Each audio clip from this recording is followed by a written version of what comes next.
Darren Leslie here with my review of the new X-Men Apocalypse trailer. I've been very much looking forward to this film, which follows Days of Future Past and X-Men First Class.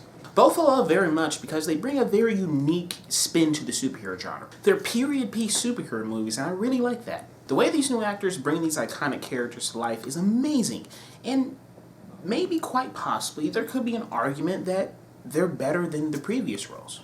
From the look of this trailer, they seem to be following in the footsteps of the last two films and increasing the scale in biblical proportions. Apocalypse looks great. He's growing big and he's deeming only the strong can survive. As a comic book fan, I actually don't know that much about Apocalypse, but he does seem like the necessary step forward for these characters. He brings an entirely new agenda to the table, and his power set is something they haven't faced before. He's not just some other mutant or a robot. I do hate that they changed his voice, though. I thought Oscar Isaac, in the last few spots we've seen, I thought he sounded fine. He sounded very threatening, and he had a presence about him.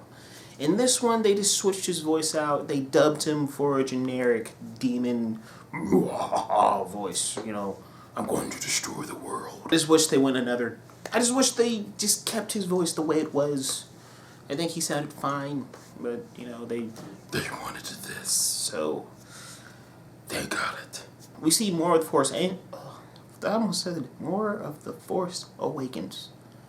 Wow. You see more of the Four Horsemen, including Archangel, which looks, the guy who's playing him just looks emotionless. I just can't get past that. You see more Psylocke, which more Psylocke is always a good thing. Magneto and Storm, whose arc I'm really fascinated to see how it plays out. From what we know, she starts out as someone who's looking for God. She's trying to find God. But then Apocalypse shows up and she sides with him, thinking her search is over. I just really want to see how that character forms and how she transforms into the Storm we all know and love from the previous X-Men movies.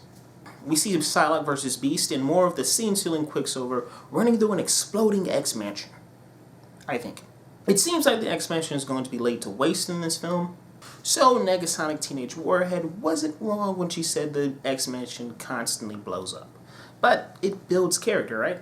Mystique is taking the lead in this film, which we'll see how that plays out. Personally, I would have recommended Beast to be more of the leader when Xavier is gone, because, you know, Beast has been there with Xavier, side by side with Xavier for longer. He's a teacher.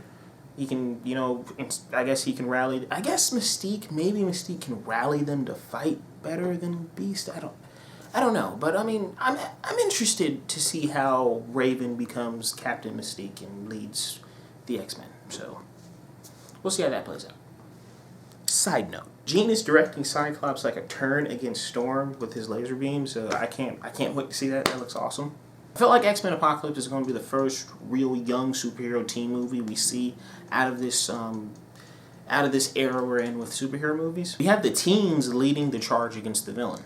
So hopefully that leads to things like Runaways and Teen Titans and whatnot. No Jubilee in this trailer, which kind of sucks.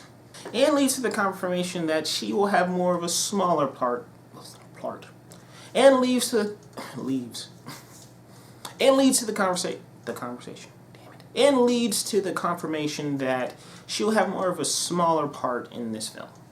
I feel like she could actually be a cool character on the big screen if they gave her, you know, more of a bigger part to play, but alas, she's on the sideline. She's on the sidelines once again. Overall, X-Men Apocalypse looks like a tense, worthy follow-up to Days of Future Past. Can't wait to see the threat Apocalypse brings to the X-Men and how he changes the franchise going forward. Maybe we can actually get a continuity that makes sense. So if you have seen the new X-Men trailer, let me know in the comment sections below what you think about it. If you like this video, please give it a thumbs up. And if you like hearing me talk about movies, please hit that subscribe button. Come join the conversation. I'll have a review of Man of Steel coming out pretty soon, along with the review of the first episode of Daredevil Season 2. So keep a lookout for that. I'm Darren Leslie. I hope you enjoyed this review, and I'll catch you next time.